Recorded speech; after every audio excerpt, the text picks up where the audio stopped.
Nafaqat prezident bu bir millatni, bir vatanni, davlatni, mamlakatni, xalqni boshchisi.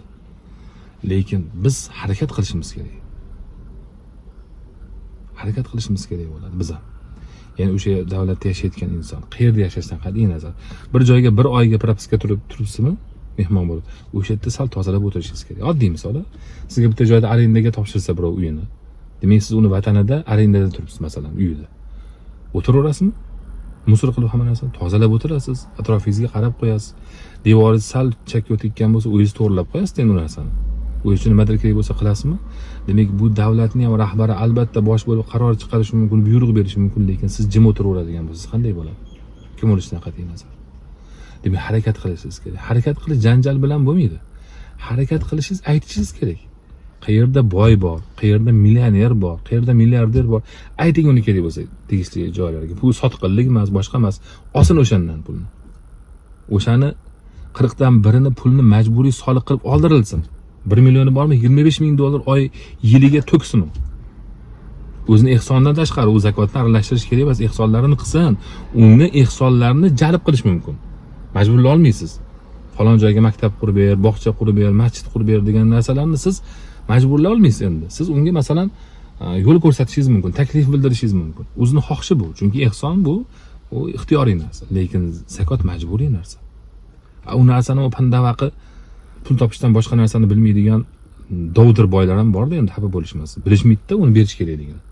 Zakot bu darajada shartligini bilmaydi. Chunki o'zi ham namoz o'qimaydi, benamoz bo'ladi, nuri ketgan bir benamoz bo'ladi.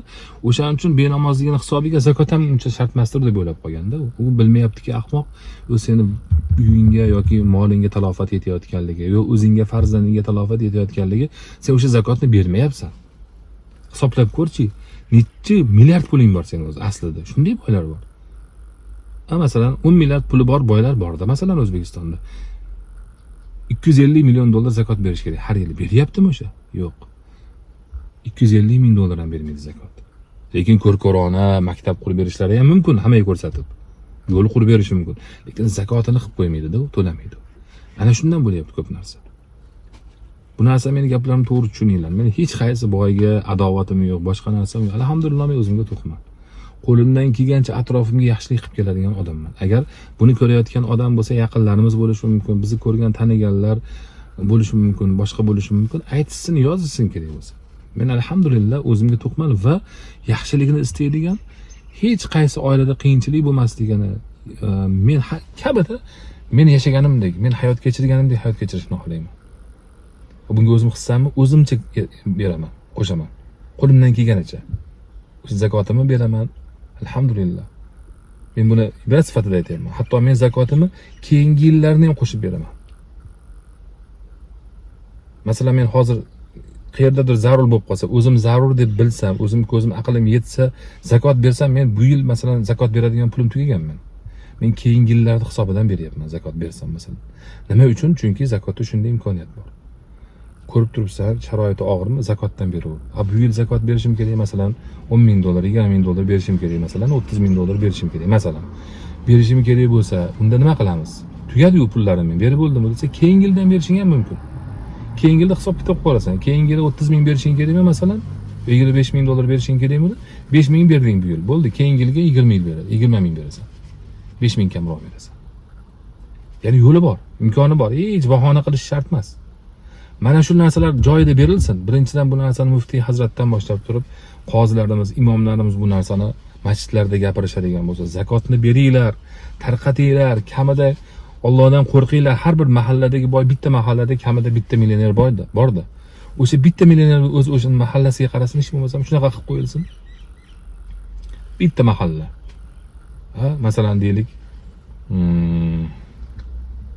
Yunusobodda Iftixor mahallasi deymiz, masalan, Iftixor mahallasi. Iftixor mahallasida kamida 4 ta 5 ta boy bor, millioner bor. O'shalar o'sha Iftixor mahallani bo'yniga olsin.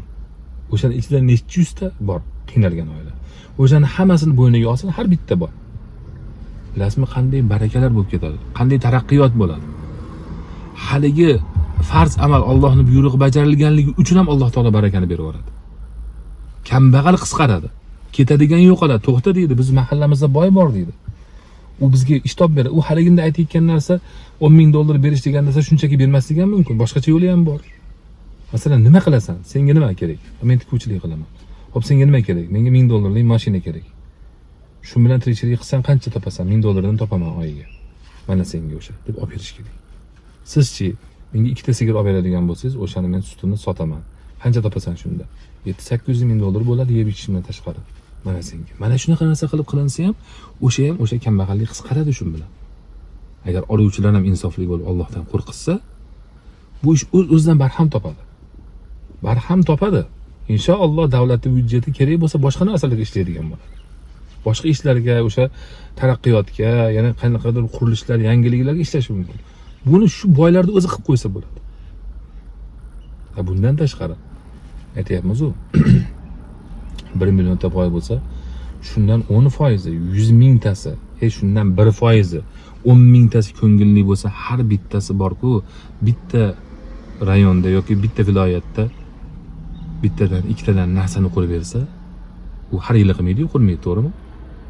5-6 yilda bir marta bitta maktab qurib berdi. 5-6 yildan keyin bog'cha qurib berdi masalan. Shunaqa qilib har bitta boy quradigan bo'lsa, bilasizmi nimalar bo'ladi? Qanaqa o'zgarishlar bo'lib ketadi? Qanaqa anu isqirtlar, chet eldagi xoinlar, sotqinlar yurtiga qayta olmayotgan vatanpurushlarning og'zi qanaqa berkiladi? Bechoralar keyin u xo'jayinlari bor ularni yo'qda yurg'izadigan, gapirtiradigan. U xo'jayinlardan qanaqa kalta yedi? Bilasizmi qanaqa mazzaligini, lazzatligini? Bu narsani bilib sezishlik. O'sha itlarni xo'jayinlardan kalta yeyotganlarni his qilish bilasizmi qanday zo'r? Mana shunday bir rohatga ega bo'lasiz buning orqasidan. Oddiy ishlar bular. Faqatgina boylarimiz insof bilan o'zlari qilish kerak bu narsani. Faqat qarindosh urug'ga, tiqvora bir narsalarga emas. 10 ta qarindoshimni umraga olib bortiraman deb emas, faqat u uchun emas. O'zini mahallasida qiynalganlarni boshlash kerak. Eng zo'r qarindoshi bor-a, yonidagi qo'shnisi o'sha qarindoshlariga yaqin bo'lmaydi. Rasululloh sollallohu alayhi vasallam hadislari. Qo'shni qarindoshdan yaqin bo'ladi. O'sha qo'shniga birinchi qo'shnidan boshlanadi. Yoningdan boshlaysan, o'ng tomoning, chap tomoning, keyin u qarindoshlaringga qarab ketasan. Demak, atrofing bitta-bittadan tozalaydigan bo'lsang, ya'ni ta'minlaydigan bo'lsang, sharoitni ko'rib chiqin. Boylar, e'tibor beringlar. Mahallalarga kirib chiqinglar. Masalan, qanday oilalar bor?